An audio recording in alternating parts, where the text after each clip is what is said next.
Hello అండి, అందరికీ నమస్తే. Good morning. నేను మీ శ్రీనివాస్ని. న్యూస్ అనాలిసిస్ వీడియోకి స్వాగతం. ప్రతిరోజు ఉదయం 7:45, 7:30 ఆ మధ్యలో ఈనాడు, ఆంధ్రజ్యోతి, సాక్షి, ఆంధ్రప్రభ 4 ప్రధాన వార్తాపత్రికల్లో వచ్చిన వార్తలను చదివి అనలైజ్ చేస్తాను. సో ప్రతిరోజు ఈ వీడియో ఖచ్చితంగా పోస్ట్ చేస్తాం. మీ అందరూ కొత్త వాళ్ళు ఎవరైనా ఉంటే మాత్రం లైక్ చేయండి, షేర్ చేయండి. కొత్త వాళ్ళు సబ్స్క్రైబ్ చేసుకోండి ఖచ్చితంగా. కంటెంట్ ఏమైనా నచ్చకపోతే కింద నా మెయిల్ ఐడి ఉంటుంది డిస్క్రిప్షన్లో, నాకు మెయిల్ చేయొచ్చు. లేదా నాకు ఏమైనా చెప్పాలన్నా, నాకు ఏమైనా ఇన్ఫర్మేషన్ ఇవ్వాలన్నా నా వాట్సాప్ నెంబర్ చాలామంది దగ్గర ఉంటుంది. కింద మెయిల్ చేస్తే మెయిల్లో నా వాట్సాప్ నెంబర్ అయినా సరే ఇస్తాను, నేనే హ్యాండిల్ చేస్తాను. ఒక పెద్ద అంశం ఉందండి. యాక్చువల్లీ నేను దీని మీద ఒక 2-3 వీడియోలు, సెపరేట్ వీడియోలు కూడా చేయాల్సిన అవసరం ఉంది. గ్రూప్ 1 నియామకంలో, గ్రూప్ 1 ప్రశ్నపత్రాల మూల్యాంకనంలో వైఎస్ఆర్ కాంగ్రెస్ పార్టీ అనుసరించిన విధానాలు, ఆ పార్టీ అధికారంలో ఉన్నప్పుడు, ఆ ప్రభుత్వం ఉన్నప్పుడు ఏ విధంగా గ్రూప్ 1 పత్రాలు మూల్యాంకనం చేశారు అనేది చాలా దారుణాలు, చాలా పచ్చి నిజాలు. 10th క్లాస్, ఇంటర్మీడియట్ చదివిన వాళ్ళ చేత మూల్యాంకనం చేయించారంట. ఓఎంఆర్ షీట్లు ఇష్టానుసారం దిద్దుబాట్లు ఉన్నాయంట. వాళ్ళకి అనుకూలమైన వ్యక్తులకు వాళ్ళే ఓఎంఆర్లో మార్కులు వేసేసారంట, ఆన్సర్లు రాసేసి మార్కులు వేసేసారంట. అసలు ఆ సిట్ నివేదిక 10,000 పేజీలు సిట్ రిపోర్ట్ ఇచ్చింది. వైకాపా హయాంలో అడ్డగోలుగా మూల్యాంకనం, ఓఎంఆర్ షీట్లో ఇష్టానుసారం దిద్దుబాట్లు, సవరణలు. 736 మంది పత్రాలని ఫారెన్సిక్ పరీక్షకు పంపిస్తే 95% పత్రాల్లో సవరణలు, దిద్దుబాట్లు, గుర్తింపు సిట్ నివేదికలో వెల్లడి. అసలు నాకు తెలిసి మన దేశంలో ఇటువంటి స్కామ్, గ్రూప్ 1 నియామకాల్లో ఇంత దారుణమైన స్కామ్ జరిగి ఉండదు. వైకాపా ప్రభుత్వం గ్రూప్ 1 నియామకాల ప్రక్రియను ఒక ప్రహసనంగా మార్చేసింది. అన్ని వ్యవస్థలను నీరుగార్చేసినట్టే ఏపీపీఎస్సీని అరాచకాలకు కేంద్రంగా చేసింది. కావాల్సిన వారికి ఉద్యోగాలు కట్టపెట్టేందుకు అధికారాన్ని అడ్డుపెట్టుకొని గ్రూప్ 1 నియామకాల్లో కనీ విని ఎరుగని అక్రమాలకు పాల్పడింది. చరిత్రలో ఎన్నడూ లేని విధంగా జవాబు పత్రాలని 3 సార్లు మూల్యాంకనం చేయించింది. మొదట డిజిటల్ మూల్యాంకనం పేరుతో అడ్డగోలుగా వ్యవహరించింది. కోర్టు మొట్టికాయలు వేయడంతో హాయ్లాండ్లో మాన్యువల్ మూల్యాంకనం పేరుతో ఏపీపీఎస్సీ మరో డ్రామా నడిపింది. అక్కడ మూల్యాంకనం అనేది జరగలేదని కోర్టుకు అబద్ధం చెప్పింది. మూడోసారి విజయవాడలో మాన్యువల్ మూల్యాంకనం పేరుతో భారీ ఎత్తున అవకతవకలకు పాల్పడింది. గ్రూప్ 1 నియామక ప్రక్రియపై కోర్టు ఆదేశాలతో ఏర్పాటైన సిట్ ఈ మొత్తం అక్రమాలన్నింటినీ బయటపెట్టింది. మొదట డిజిటల్ మూల్యాంకనం, తర్వాత హాయ్లాండ్లో జరిగిన డ్రామా, మూడోసారి విజయవాడలో నిర్వహించిన మాన్యువల్ మూల్యాంకనాలపై 3 విభాగాలుగా 132 పేజీలతో సవివర నివేదిక సమర్పించింది. 132 పేజీల నివేదికతో పాటు ఒక 10,000 పేజీల్లో 10,000 పేజీల నివేదిక గ్రూప్ 1పై హైకోర్టుకు. అందులో 132 పేజీలు ఓన్లీ ఎలా జరిగింది, ఏం జరిగింది అనేది వివరించారు. మిగిలింది ఆధారాలు అండ్ వాళ్ళు కనిపెట్టిన అంశాలు, రకరకాల డేటా. 10,720 పేజీల సమగ్ర నివేదిక ఇచ్చారంట. ఆద్యంతం అక్రమాలే. జగన్ జమానా గ్రూప్ 1పై సిట్ నివేదిక. ఐపీఎస్ ఆంజనేయుల పాత్ర సుస్పష్టం. పిఎస్ఆర్ ఆధ్వర్యంలో యథేచ్ఛగా ఉల్లంఘనలు. 10th ఇంటర్ చదివిన వారు, సెక్యూరిటీ గార్డులు, గృహిణులతో మెయిన్స్ మూల్యాంకనం. హాయ్లాండ్లో మూల్యాంకనం అంశం దాచివేత. ఆ తర్వాత 3వ దశలోనూ అక్రమాలు. మెయిన్స్ జవాబు పత్రాల్లో అడ్డగోలుగా మార్పులు. 28% మంది పేపర్లలో వేరే ఇంకు వాడకం. చీఫ్ ఎగ్జామినర్లతోనే నేరుగా మార్కుల్లో మార్పులు. ఇంటర్వ్యూలోనూ అసాధారణంగా మార్పులు. మెయిన్స్లో టాపర్లకు తక్కువ మార్కులు, తక్కువ వచ్చిన అభ్యర్థులకు ఇంటర్వ్యూలో ఎక్కువ. ఉద్యోగాలు కోల్పోయిన కొందరు అభ్యర్థులు. గ్రూప్ 1పై హైకోర్టుకు 10,000 పేజీల నివేదిక. ఎంత చెప్పినా తక్కువే. దీనికి వైసీపీ వాళ్ళు ఏమంటారు, మేము మెగా డిఎస్సీలో అక్రమాలు బయటపెట్టాం కాబట్టి గ్రూప్ 1 పేరుతో రాజకీయ కక్ష సాధింపు అంటారు. కానీ ఇక్కడ మనం గమనించాల్సింది, మెగా డిఎస్సీ విషయంలో కోర్టు కల్పించుకోలేదు, కోర్టు చట్టబద్ధమైన సిట్ ఏర్పాటు చేయలేదు. కానీ గ్రూప్ 1 విషయంలో కోర్టు ఆదేశాలతో సిట్ ఏర్పాటైంది. సిట్ ఇన్వెస్టిగేషన్ చాలా లోతుగా జరిగింది. 10,720 పేజీల నివేదిక ఉంది. అంటే మెగా డిఎస్సీ మీద విషయంలో వైసీపీ కేవలం ఆరోపణలకే పరిమితం అవుతుంది. కానీ గ్రూప్ 1 విషయంలో కంప్లీట్గా ఆధారాలు అండ్ నివేదిక బయటకు వచ్చింది. సో ఇది మనం సెపరేట్గా ఈరోజు చెప్తాను చాలా అంశాలు దీనికి సంబంధించి. ఇదే అంశం ఆంధ్రప్రభలో కూడా రాశారు. గ్రూప్ 1 మూల్యాంకనంలో ఎడాపెడా మార్కులు సర్దుబాటు, వైసీపీ హయాంలో అక్రమాల నిర్ధారణ అని 165 మందిలో 160 మంది పత్రాల్లో మార్పులు, ఎంపిక కాని 161 మందిలో 153 పత్రాల్లోనూ అదే తీరు, రిట్ పిటిషనర్లో 405 మంది జవాబు పత్రాల్లో కూడా అని చాలా క్లియర్గా ఇందులో మెన్షన్ చేశారండి. సాక్షిలో అయితే వార్తే రాయలేదు, వాళ్ళు రాస్తారని మనం ఎక్స్పెక్ట్ చేయలేము కూడా. ఇక టాటాకు చంద్రశేఖరన్ బాయ్. సో టాటా గ్రూప్లో 40 ఏళ్ల పాటు అత్యంత కీలకమైన స్థానంలో ఉన్న టాటా సన్స్ చైర్మన్గా వ్యవహరించిన నటరాజన్ చంద్రశేఖరన్ అతి త్వరలో గ్రూప్ను వీడనున్నారు. చైర్మన్గా 3వ విడతలో 5 ఏళ్ల పాటు చంద్రశేఖరన్ను కొనసాగించాలని sir Dorabji Tata trust, sir Ratan Tata trust ఏకగ్రీవంగా తీర్మానించిన టాటా సన్స్ బోర్డు ఇప్పటి వరకు ఏమీ తేల్చలేదు. టాటా సన్స్లో ఈ ట్రస్టులకు 51.54% వాటా ఉంది. టాటా గ్రూప్నకు ఎంతో కీలకమైన టాటా సన్స్ చైర్మన్గా తనకు ఏకగ్రీవ మద్దతు లభించకపోవడంపై వల్లే వైదొలుగుతున్నట్టు చంద్రశేఖరన్ బుధవారం ప్రకటించారు. టాటా సన్స్ చైర్మన్గా 2వ విడత పదవీకాలం 2027 ఫిబ్రవరి 20తో ముగియనున్నందున తన వారసుడి నియామకంపై బోర్డు దృష్టి పెట్టాలని ఆయన కోరారు. చంద్రశేఖరన్ టాటా గ్రూప్ నుంచి వైదొలుగుతున్నారనే వార్తతో బుధవారం టాటా కంపెనీ షేర్లు 3.7% వరకు నష్టపోయాయి. మార్కెట్ విలువ 45,000 కోట్లకు పైగా తగ్గిందంటండి. సో 40 ఏళ్ళ తన టాటాతో తనకున్న బంధానికి ఆయన తెరదించబోతున్నారు. టాటా సన్స్ చైర్మన్ పునర్నియామకాన్ని నోయల్ అడ్డుకోవడం వల్ల ఇది జరిగిందని ఈనాడులో ఒక కీలకమైన అంశాన్ని రాసుకొచ్చారు.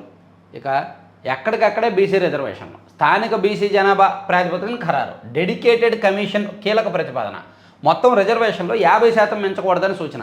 స్థానిక సంస్థల్లో బీసీ రిజర్వేషన్లు ఖరారుకు విశ్రాంత ఐఏఎస్ అధికారి రాజీవ్ రంజన్ మిశ్రా నేతృత్వంలో డెడికేటెడ్ కమిషన్ కీలక ప్రతిపాదన చేసిందంటండి. సో ఓవరాల్గా బీసీ రిజర్వేషన్లు కాకుండా ఎక్కడికక్కడ ఆ జనాభా ప్రాతిపదికన ఇవ్వాలని చెప్పారంట. ఎస్సీ ఎస్టీ రిజర్వేషన్లకు భంగం కలగకుండా వారికి జనాభా దామాషా ప్రకారం స్థానాలు కేటాయిస్తూ మండలం, జిల్లా, రాష్ట్ర స్థాయిలో ఎక్కడికక్కడ స్థానిక బీసీ జనాభా ప్రాతిపదికన రిజర్వేషన్ల ఖరారును నివేదికలో పొందుపరిచినట్టు తెలిసింది. ప్రభుత్వం జనవరిలో కమిషన్ ఏర్పాటు చేయగా దాదాపు 7 నెలలు కొనసాగిన కమిషన్ కసరత్తు పూర్తయింది. కమిషన్ తన నివేదికను ప్రభుత్వానికి శుక్రవారం అందించనుంది. ఇందులో సుప్రీంకోర్టు తీర్పు మేరకు మొత్తం రిజర్వేషన్లు 50% మించకుండా బీసీలకు మేలు జరిగేలా కీలక ప్రతిపాదనలు చేసినట్టు. సో మొత్తం మీద రిజర్వేషన్లు 50%కి మించకూడదు. అండ్ స్థానిక జనాభా ఆధారంగా బీసీలకు కొన్ని, ఎస్సీలకు కొన్ని దామాషా పద్ధతిలో ఇవ్వాలని చెప్పారంట. అలాగైతే బీసీలు ఎక్కువగా ఉన్న స్థానిక సంస్థలు మన రాష్ట్రంలో 70%కి పైగా ఉన్నాయిగా. సో అప్పుడు ఆ 70% ఇవ్వలేరు కదా. ఇందులో అయితే ఆ నివేదికలో ఇంకా డెప్త్గా ఏముందనేది చూడాలి. గందరగోళం. ఎక్కడికక్కడే బీసీ రిజర్వేషన్లు అయితే చాలా చోట్ల బీసీ జనాభా ఎక్కువ. ఇప్పుడు మంగళగిరి ఉంది, మంగళగిరిలో బీసీలో ఎక్కువ. అండ్ చీరాల ఉంది, బీసీలో ఎక్కువ. ధర్మవరం ఉంది, బీసీలో ఎక్కువ. అండ్ రాయలసీమలోని చాలా ప్రాంతాల్లో బీసీ జనాభా ఎక్కువ నియోజకవర్గాల్లో. కానీ అక్కడ రాజకీయ పెత్తనం అంతా కూడా అదర్ కమ్యూనిటీస్ చేతిలో ఉంటుంది. అప్పుడు బీసీలకు రిజర్వ్ చేస్తే వాళ్ళు ఒప్పుకుంటారా? అండ్ అంటే ఇక్కడ చాలా చిక్కుముళ్ళు అయితే ఉన్నాయి. మొత్తం 50%కి మించకూడదు, అందులో బీసీలకు అన్యాయం జరగకూడదు అన్నారు. అసలు బీసీ జనాభా అరౌండ్ 50% ఉన్నారు కదా. ఇక సాయి కృష్ణ మృతి కేసులో కృష్ణలంక స్టేషన్ హోంగార్డ్ని అరెస్ట్ చేశారండి నిన్న పోలీసులు. ఎందుకంటే ఆయన సాక్ష్యాలు మాయంలో కీలక పాత్ర పోషించాడంట. సీసీటీవీ ఫుటేజ్ రికార్డ్ అయిన హార్డ్ డిస్క్ని ఆయన తొలగించాడంట. సాయి కృష్ణ స్టేషన్కి తీసుకొచ్చే దృశ్యాలు వాటిలో నమోదయ్యాయి. రిమాండ్ రిపోర్ట్లో పేర్కొన్న సిట్ 25వ తేదీ వరకు రిమాండ్ విధించిన కోర్టు. కృష్ణలంక స్టేషన్లో హోంగార్డుగా విధులు నిర్వర్తిస్తున్న వెంకటరాజును సాయికృష్ణ మృతి కేసుకు సంబంధించి సిట్ అధికారులు అరెస్ట్ చేశారు. నిందితుడికి ప్రభుత్వ ఆసుపత్రిలో వైద్య పరీక్షలు చేయించిన అనంతరం బుధవారం సాయంత్రం 2వ ఏజేఎంఎఫ్సి కోర్టులో న్యాయాధికారి శ్రీకాంత్ ఛాంబర్లో హాజరుపరిచారు. దీంతో ఇప్పటి వరకు ఆ కేసులో అరెస్ట్ అయిన నిందితుల సంఖ్య 6కు చేరింది. సో ఇతను ఆధారాలు, సాక్ష్యాధారాలు, హార్డ్ డిస్కులు మాయం చేశాడనేది అతని మీద కీలకమైన అభియోగం. ఇక అమరావతికి గేట్వే, మనం అమరావతి రాజధానిలోకి ఎంటర్ అవ్వాలంటే సీడ్ యాక్సెస్ రోడ్డు మీదుగా వెళ్ళాలి కదా. ఆ సీడ్ యాక్సెస్ రోడ్డు ఈరోజు ప్రారంభం కాబోతోంది. ప్రారంభోత్సవానికి సిద్ధమైన సీడ్ యాక్సెస్ రోడ్డు అమరావతికి రై, అభివృద్ధికి సై 3 దశల్లో 1519 కోట్లతో ఈ 3 రోడ్డు నిర్మాణం. సీడ్ యాక్సెస్ రోడ్డును నేడు ప్రారంభించనున్న సీఎం చంద్రబాబు. సో ఇది దీనిలో బాగా రాశారు. రాజధానికి రాచబాట, నేటి నుంచి సీడ్ యాక్సెస్ రోడ్డుపై రైల్వే, 2 స్టీల్ బ్రిడ్జీలు సహా సవాళ్లను ఎదుర్కొని పూర్తయిన నిర్మాణం. నేడు సీఎం చేతుల మీదుగా ప్రారంభం. ఆ వెంటనే ప్రజాప్రతినిధుల క్వార్టర్స్ కూడా ప్రారంభం కాబోతున్నాయి. ఎమ్మెల్యేలు, ఎమ్మెల్సీలకు కూడా భవనాలు కట్టారు, అవి కూడా ఈరోజు ప్రారంభించబోతున్నారు. And seed access road, steel బ్రిడ్జీలు కూడా ఈరోజు ప్రారంభం కాబోతున్నాయి. సో ఇది అత్యంత కీలకమైన ఘట్టం అనుకోవచ్చు అమరావతికి సంబంధించి. ఇక ఎస్క్రో ఖాతాల ద్వారా పరిశ్రమలకు ప్రోత్సాహకాలు, 2 లక్షల కోట్ల పెట్టుబడులు, 21,667 మందికి ఉపాధి. ముఖ్యమంత్రి అధ్యక్షతన 20వ ఎస్ఐపిబి సమావేశం ఆమోదం. రాజకీయ నిరుద్యోగులు అసత్య ప్రచారాలు చేస్తున్నారంటూ చంద్రబాబు ధ్వజం. పాపం సోషల్ మీడియా విషయంలో సీఎం గారు నిన్న చాలా సీరియస్ ఇచ్చారు, చాలా సీరియస్ ఆదేశాలు ఇచ్చారు. అసలు ఉపేక్షించొద్దు, పోలీసులకు పూర్తి స్వేచ్ఛనిస్తున్నాను, సోషల్ మీడియాను కంప్లీట్గా కట్టడి చేయండి, మరీ ఎక్కువైపోతుంది ఫేక్ ప్రచారం అని చెప్పారు. అలాగే ఇదిగోండి, కొందరు రాజకీయ నిరుద్యోగులు సామాజిక మాధ్యమాల్లో అసత్యాలను ప్రచారం చేస్తున్నారు చెప్పుకొచ్చారు. సో అలాగే ఎస్ఐపిబి మీటింగ్లో 25 ప్రాజెక్టులకు సంబంధించిన ఐటీ, ఎలక్ట్రానిక్స్, ఇంధనము, ఫుడ్ ప్రాసెసింగ్ రంగాల్లో 25 ప్రాజెక్టులకు సంబంధించిన 2,08,406 కోట్ల పెట్టుబడుల ప్రతిపాదనలకు ఎస్ఐపిబి ఆమోదం తెలిపింది. వాటి ద్వారా 21,667 మందికి ప్రత్యక్ష ఉపాధి లభిస్తుందంట. సో ఇది కీలకమైన అంశం, చూడొచ్చు.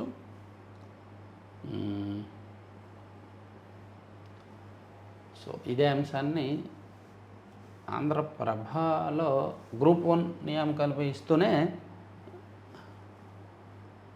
ఇక్కడ ఎక్కడో రాశారు. సో గ్రూప్ 1 నియామకాల విషయంలో కూడా నిన్న గట్టిగానే మాట్లాడారు సీఎం గారు. చెప్తూ ఆంధ్రజ్యోతిలో అనుకుంటూ రాశారు, సీఎం గారు నిన్న పోలీసులకు స్వేచ్ఛనిచ్చి నేరం చేయాలంటే భయపడాలి, పోలీసులకు పూర్తి స్వేచ్ఛ ఇస్తున్నా, సోషల్ మీడియాలో విపరీత పోకడలు, ర్యాలీల్లో రోడ్లపై బ్లేడ్ బ్యాచ్ల హడావిడి, ఇష్టారాజ్యం చేసేందుకు నేతలకు లైసెన్స్ లేదు, హద్దులు మీరే వాళ్ళను అడ్డుకట్ట వేయండి, పోలీసు యంత్రాంగానికి సీఎం ఆదేశం.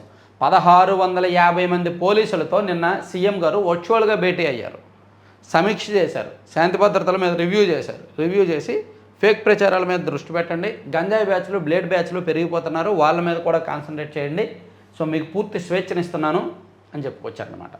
నాడు ఘోరాలు చేసి నేను డిఎస్సీపై యాగిన, గ్రూప్ 1లో భయంకర తప్పిదాలు అడ్డగోలుగా నిర్వహించిన వైసీపీ, చిత్తశుద్ధి ఉంటే అసెంబ్లీకి వచ్చి చర్చించాలి, డిఎస్సీపై మండలిలో యాగియే వారి లక్ష్యం, ఆధారాలతో వారి ప్రయత్నాన్ని తిప్పికొట్టండి, 11 మందికే విపక్ష హోదా ఎలా ఇస్తారు, మంత్రులతో భేటీలో సీఎం చంద్రబాబు.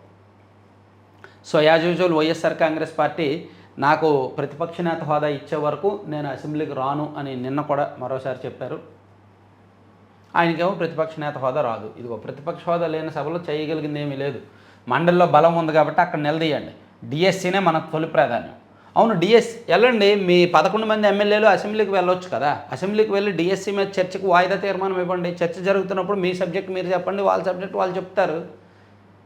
సో మీకున్న అనుమానాలన్నీ, మీకున్న ఆధారాలన్నీ అక్కడ చూపించండి తప్పు జరిగిందని. సో అసెంబ్లీ మంచి వేదిక కదా, 11 మంది ఉంటే ఏంటి, ఒక్కరుంటే ఏంటి.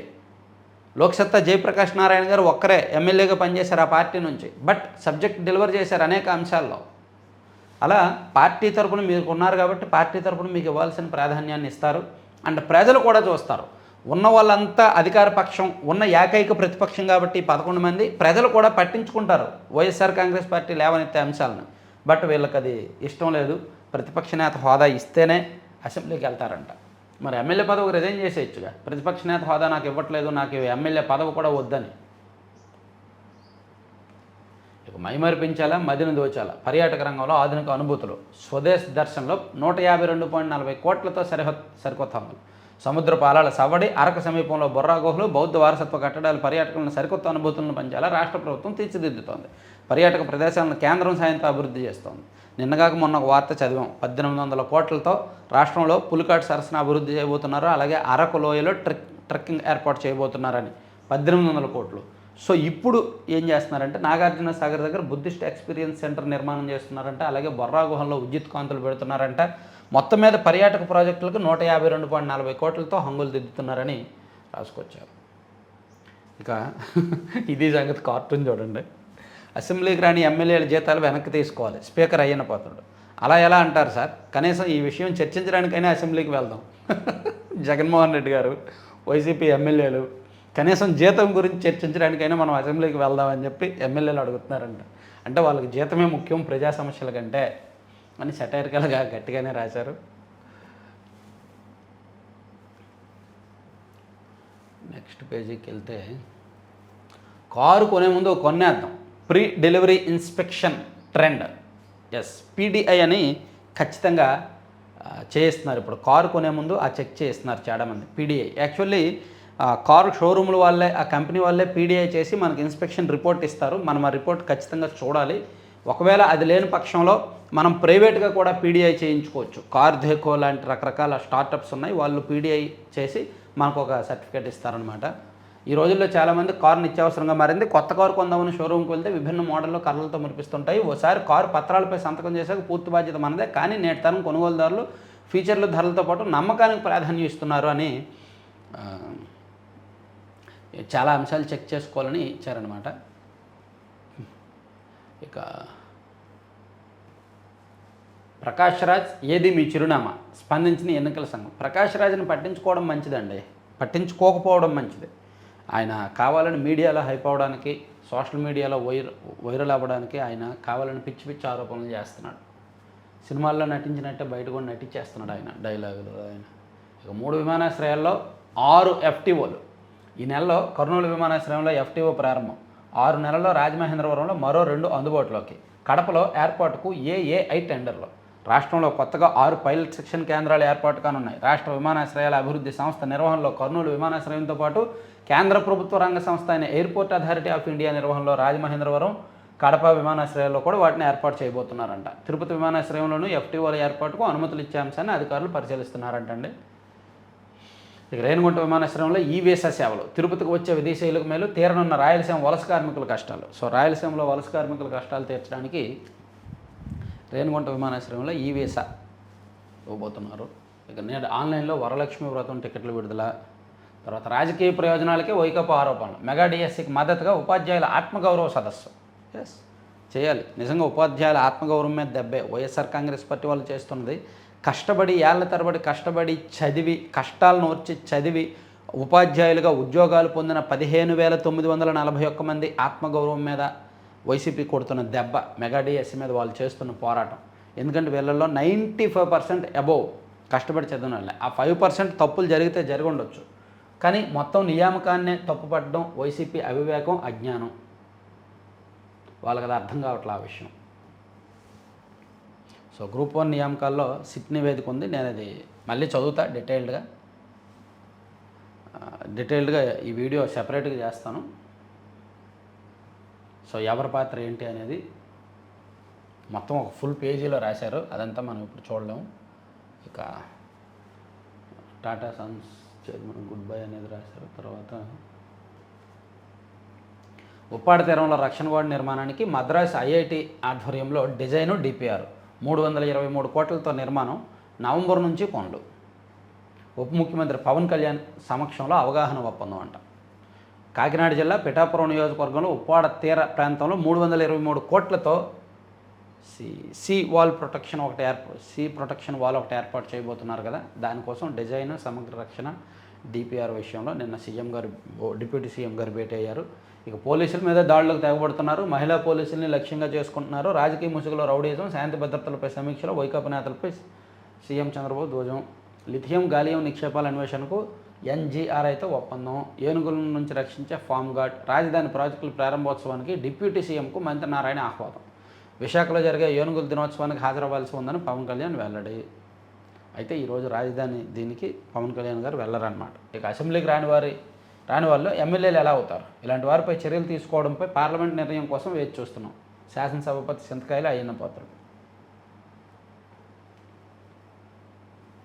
ఇక ఇది ఈనాడు పక్కన పెట్టి సాక్షిలో చూస్తే, సాక్షిలో ఇక మరింత గట్టిగా పోరాటం. ఏంటి, అసెంబ్లీకి వెళ్లకుండా సాక్షి మీడియాలో పోరాటం చేస్తారా? అసెంబ్లీకి వెళ్లకుండా ప్రజా సమస్యలపై వెన్నుపోటు పార్టీ కూటమి ప్రభుత్వాన్ని నిలదీయండి. వైఎస్ఆర్సీపీ ప్రజాప్రతినిధులకు వైఎస్ జగన్మోహన్ రెడ్డి దిశానిర్దేశం. ఆయన ఒక ప్రజాప్రతినిధే, ఆయన కూడా అసెంబ్లీకి వెళ్ళి పోరాటం చేయాలిగా. శాసనసభలో ప్రజా సమస్యలు వినిపించకూడదని మన గొంతు నొక్కుతున్న ప్రభుత్వం. వెళ్తే కదా తెలిసేది. చూసారా ఎంత ఇదో. శాసనసభలో ప్రజా సమస్యలు వినిపించకూడదని మన గొంతు నొక్కుతున్న ప్రభుత్వం. అసలు అసెంబ్లీకి వెళ్ళారా వీళ్ళు? గెలిచిన తర్వాత ఈ రెండేళ్లలో ఒక్కసారైనా అసెంబ్లీకి వెళ్ళి ప్రజా సమస్యల మీద మాట్లాడారా? వెళ్లకుండా గొంతు నొక్కుతున్నారని మాట్లాడుతున్నారు మీడియా ముందు. అందుకే ఏకైక ప్రతిపక్షమైన ప్రధాన ప్రతిపక్షంగా గుర్తించడం లేదు. అలా గుర్తిస్తే సభలో మాట్లాడేందుకు తగిన సమయం ఇవ్వాల్సి వస్తుంది. వెళ్తే కదా వాళ్ళు టైం ఇచ్చారో లేదో తెలిసేది. వెళ్లకుండానే వాళ్ళు టైం ఎంత ఇచ్చారో తెలియకుండానే టైం ఇవ్వట్లేదు, మా గొంతు నొక్కుతున్నారని ఏడవడం ఏంటి? What is this? అంటే నేను అంటున్నానని వైసీపీ అమ్మాయిలు ఏమీ అనుకోవద్దు. కరెక్టా కాదా? అసెంబ్లీకి వెళ్ళి వాళ్ళు మైక్ ఇవ్వకపోతే, టైం ఇవ్వకపోతే అప్పుడు బయటకు వచ్చి ఇలా మాట్లాడాలి.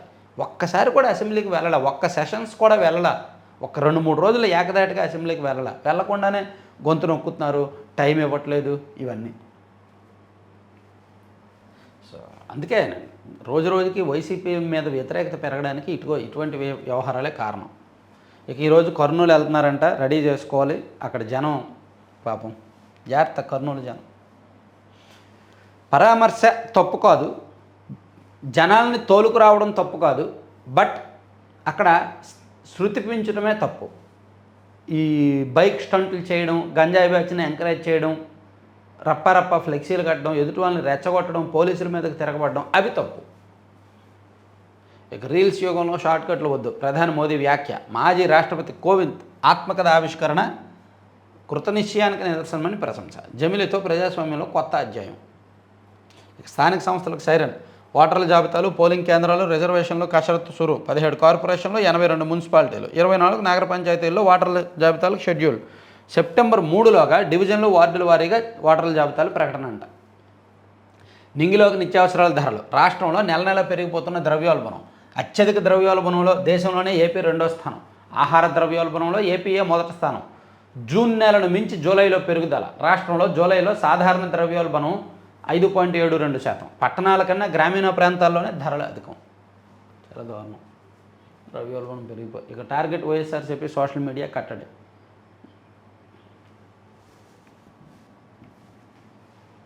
ఇక్కడ అదే ఇచ్చుంటారుగా.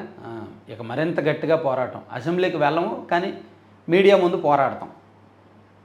మండలి డిప్యూటీ చైర్మన్ అభ్యర్థిగా తోమాటి మాధవరావు. పార్టీ ఎమ్మెల్సీలంతా పూర్తి మద్దతు ఇవ్వాలని చెప్పారంట. ఇక ఇన్ సర్వీస్ టీచర్లకు టెట్ మినహాయింపు ఇవ్వాలి. అవసరమైతే చట్ట సవరణ చేయాలని కేంద్రాన్ని కోరనున్న ఉపాధ్యాయ సంఘాలు. వైఎస్ జగన్ చొరవతో నేడు కేంద్ర విద్యాశాఖ మంత్రితో భేటీ కానున్న బృందం. వైఎస్ జగన్ చొరవ ఏముంది దానికి? కేంద్ర విద్యాశాఖ మంత్రితో భేటీ కానున్న బృందం. పాల్గొన్న వైఎస్ఆర్సీపీ ఎంపీలు, ఉపాధ్యాయ సంఘాలంట. ఓకే. జూనియర్ ఎన్టీఆర్కి శస్త్రచికిత్స విజయవంతం. చంద్రబాబు వస్తే వర్షాలు రావు అంటున్నారు టీడీపీ నేత జేసీ ప్రభాకర్ రెడ్డి. జత్వానీ కేసులో పోలీసుల ఛార్జ్షీట్పై అభ్యంతరాలు.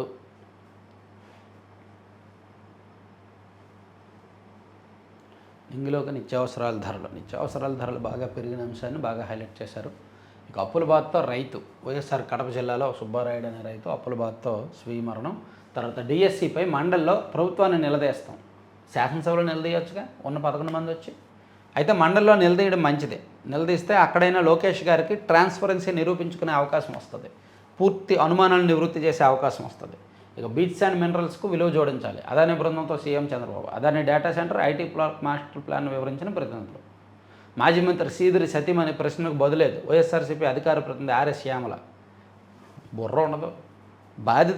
ఆ బాధితుడి భార్య ప్రశ్నలకు బదులేది. ఆ బాధితుడు ఎవరైతే దానయ్య చనిపోయారో దానయ్య వాళ్ళ కుటుంబ సభ్యుల ప్రశ్నలకు బదులేది. వాళ్ళ గురించి కదా మాట్లాడేది. ఎవరైనా బాధితుల గురించి కదా మాట్లాడతారు. ఇక్కడ నిందితుల గురించి మాట్లాడతారేంటి వీళ్ళు? డిఎస్సీలో అక్రమాలపై సమగ్ర దర్యాప్తు జరపాలి. మంత్రి లోకేష్ రాజీనామా చేయాలి. వైఎస్ఆర్సీపీ ఎమ్మెల్యే తాటిపత్రి చంద్రశేఖర్. జిల్లా జడ్జీలు బదిలీ. ఓకే. నో మైనింగ్ జోన్గా పంచదార్లకొండ. సీఎం రమేష్ అక్రమ మైనింగ్ దందాపై సీబీఐతో విచారించాలి. సింహాచలం, ఆనందపురం, జేకేవేది, చింతపల్లిలోనూ అక్రమ మైనింగ్. గనులను ఆదాయ వనరులుగా మార్చుకొని దోచేస్తున్నారు. వైఎస్ఆర్సీపీ నేతలు గుడివాడ, అమర్నాథ్, గొల్లబాబురావు, తనూజరాని, ధర్మశ్రీ మీడియాతో మాట్లాడుతూ ఈ విషయాలు చెప్పారు. సో ఇది మనం సాక్షి పక్కన పెట్టేయచ్చు. ఆంధ్రజ్యోతి గ్రూప్ 1 అక్రమాలు చేసి చెప్పుకున్నాం. అమరావతి చెప్పుకున్నాం. అదే అయిపోయింది. ఇక త్వరలో జంతర్ మంతర్ దగ్గర సీజన్ 2 అంటండి. సీజేపీ వ్యవస్థాపకుడు అభిజిత్ దీప్కే ప్రకటన. సో జంతర్ మంతర్ దగ్గర మరోసారి పెద్ద ఎత్తున నిరసనలకు సీజేపీ రెడీ అవుతోంది. దేని మీద, ఏ సబ్జెక్ట్ మీద అనేది అయితే క్లారిటీ. ఆయన రోజుకో ప్రకటన ఇస్తున్నాడు తెలుసా.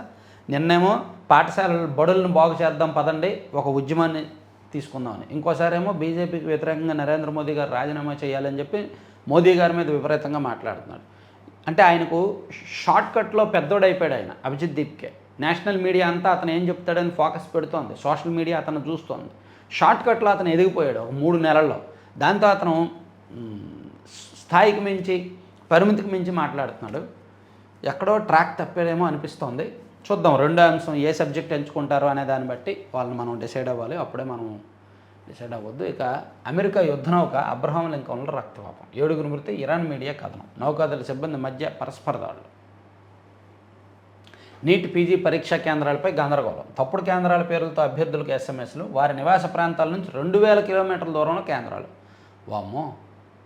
నీట్ పీజీ పరీక్షా కేంద్రాలు అంటే హాల్ టికెట్ల జారీలో వాళ్ళ నివాస ప్రాంతం నుంచి 2000 కిలోమీటర్ల అవతల సెంటర్లు వచ్చాయంట.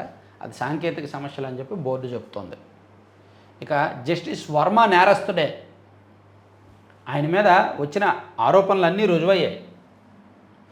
నోట్ల కట్టలు ఎలా వచ్చాయనే దానిపై సరైన జవాబు ఇవ్వలేదు. సాక్ష్యాధారాలను ధ్వంసం చేసే యత్నం. తప్పించుకునే విధంగా జస్టిస్ వర్మ వివరణ ఇచ్చారు. త్రిసభ్య కమిటీ నిర్ధారణ, పార్లమెంటుకు నివేదిక. శీతాకాల సమావేశాల్లో జస్టిస్ వర్మ అభిశంసన ప్రక్రియ దాదాపుగా సంవత్సరంన్నర, ఒక 15 నెలల నుంచి నలుగుతున్న అంశం. జస్టిస్ వర్మ ఇంట్లో నోట్ల కట్టలు దొరికాయి కదా, సో అతను అవినీతికి పాల్పడ్డాడు, అతను సరిగ్గా సమాధానం చెప్పలేదు, అతను వివరణ సరిగ్గా లేదు అని చెప్పి త్రిసభ్య కమిటీ తేల్చింది. ఇక విదేశీ విరాళాల బిల్లుపై కేంద్రం వెనక్కి తగ్గిందంట. కేంద్రం జేపీసీ పరిశీలనకు వివాదాస్పద బిల్లు, తీవ్ర అభ్యంతరాలతో నిర్ణయం.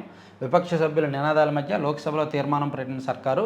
లోక్సభ నుంచి 21 మంది, రాజ్యసభ నుంచి 10 మందితో జేపీసీ. సో విదేశీ విరాళాల బిల్లు విషయంలో జేపీసీ వేసింది ప్రభుత్వం.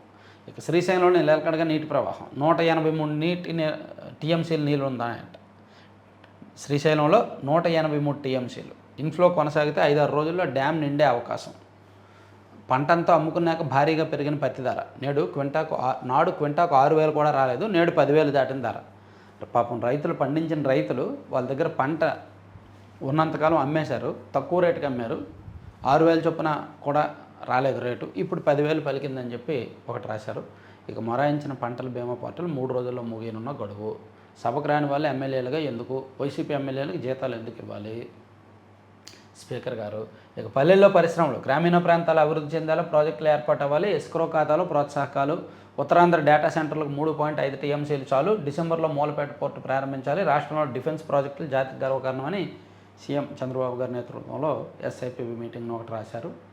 తర్వాత ఆగస్టులోనూ అంతంతే. ఎల్నినో ప్రభావంతో ఆగస్టులో కూడా 49.3% లోటు వర్షపాతం. జూన్ జూలైలో 52% లోటు వర్షపాతం. ఆగస్టులో కూడా సుమారుగా 50% లోటు వర్షపాతం నమోదైంది ఎల్నినో ప్రభావంతో. ఇక ఇది రీల్స్ యుగం, షార్ట్ కట్లతో మోసపోవద్దు. మోదీజీ మీరు కొంచెం మారారు. ఖర్గే. ప్రకాష్ రాజు కూడా తొలగించలేదు ఈసీ. చర్చకు సిద్ధమే కానీ జంతర్ మంతర్ల లాఠీ చార్జీపై అమిత్ షా. పార్లమెంటు వర్షాకాల సమావేశాల కార్యకలాపాలకు పదే ఆటంకం కలుగుతున్న నేపథ్యంలో కేంద్ర హోంమంత్రి అమిత్ షా లోక్సభలో ప్రతిపక్ష నేత రాహుల్ గాంధీ మధ్య బుధవారం మాటల యుద్ధం జరిగింది. పార్లమెంట్లో చర్చించేందుకు తాను సిద్ధమని, ప్రతిపక్షాలు చర్చలో పాల్గొంటాయి, ఆ సభను భగ్నం చేస్తాయి అనేది వారి చేతుల్లోనే ఉందని అమిత్ షా అన్నారు. ఇక క్యాటరింగ్ ట్రక్కులో ట్రంప్ ఇరాన్ దాడి చేయనున్నందున హెచ్చరికతో ఎయిర్ ఫోర్స్ 1లో కాకుండా వేరే విమానంలో ప్రయాణం. వారితో యుద్ధానికి వెళ్ళి వారు ఏం చేస్తారో అని భయపడుతూ, తప్పులు చేసిన వాడు, విర్రవీగేవాడు, నియంత ఎప్పుడూ భయపడుతూనే ఉంటాడు. అందుకే గత 5 ఏళ్ళు మనం చూసాం, పరదాల మధ్య వెళ్ళడం, చెట్లు కొట్టేయడం, బారికేడ్లు పెట్టడం అనేది గత 5 ఏళ్ళు మనం చూసాం కదా. ఎందుకంటే ఆ పరిపాలనలో తప్పులు దొరలేవు కాబట్టి, ప్రజల్లో వ్యతిరేకత ఉంది కాబట్టి. అలాగే ట్రంప్ కూడా శత్రువులను పెంచుకున్నాడు తన నిర్ణయాలతో, నియంతృత్వ పాలనతో.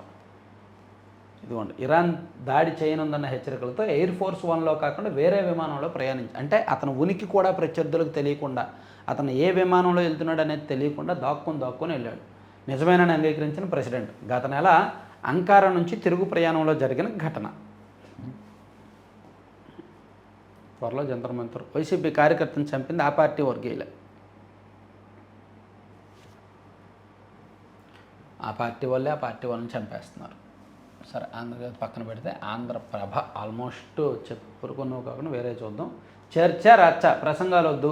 సో పార్లమెంట్లో జరగనున్న అంశాన్ని, తర్వాత రాజధానికి రైడే, టాటా సన్స్ బై గ్రూప్ 1 అక్రమాల మీద రాశారు.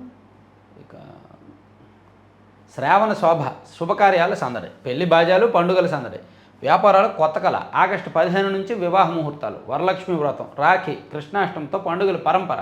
మహిళలకు ప్రత్యేకమైన మాసం. శ్రావణ మాసం వస్తుందంటే ఇంకా షాపింగ్లు అవి ఇవి కలకల్లాడతాయి కదా. ఇక అసెంబ్లీకి వెళ్ళలేం, దమ్ముంటే అసెంబ్లీకి రండి సత్యకుమార్ యాదవ్. అసెంబ్లీకి వెళ్ళలేం అని జగన్మోహన్ రెడ్డి గారు. వైజాగ్ చెన్నై కారిడార్ పనుల గ్రహణం, పెండింగ్ బిల్లులు, టెండర్ల పీఠములు, ముంచుకొస్తున్న ఏడీబీ ముగింపు గడువు. పూర్తి కాకుంటే ప్రభుత్వంపై 50% భారం. రాష్ట్రంలో 10 ఏళ్ల క్రితం ప్రతిష్టాత్మకంగా మొదలైన వైజాగ్ చెన్నై ఇండస్ట్రియల్ కారిడార్ను పూర్తి చేయడానికి కొన్ని విధానపరమైన సమస్యలు గ్రహణంగా పరిగణిస్తోంది. పెండింగ్ బిల్లులు, టెండర్ల సవరణలు, ధరల పెరుగుదల వంటి అంశాలు పీఠముళ్లుగా మారిన నేపథ్యంలో ప్రాజెక్టు రుణదాత అయిన ఆసియన్ డెవలప్మెంట్ బ్యాంకు విధించిన గడువు వచ్చే నెలాఖరుకు ముగియనుంది. ఆ గడువులోగా టెండర్లు పూర్తి చేసి బిల్లులు చెల్లింపు పూర్తయితే మళ్ళీ జరుగుద్ది, లేకపోతే వెనక్కి వెళ్ళే అవకాశం ఉందని ఇచ్చారు. ఇమ్రాన్ ఖాన్ మృతి చెంది ఉండవచ్చు. పాక్ జర్నలిస్ట్ వ్యాఖ్య, 3 మిలిటరీ అధికారులు చెప్పినట్టు వెల్లడి. అంతలోనే మాట వెనక్కి తీసుకున్న పాత్రికేయుడు. నీట్ లీకేజీ కేసులో 20,000 పేజీల ఛార్జ్షీట్. నీట్ లీకేజీ కేసులో 20,000 పేజీల ఛార్జ్షీట్. 13 మంది నిందితులు సిబిఐ ముందడుగు పరిగణలోకి తీసుకున్న కోర్టు త్వరలో ఎన్టీఏ సబ్జెక్ట్. నిందితుల్లో ఎన్టీఏ సబ్జెక్ట్ నిపుణులు కూడా. సో ఇవ్వండి మొత్తం ఓవరాల్గా 3 పత్రికల్లో వచ్చిన వార్తాంశాలు, 4 పత్రికల్లో వచ్చిన వార్తాంశాలు. సో చివరి వరకు చూసిన ప్రతి ఒక్కరికి ధన్యవాదాలు. Thank you very much.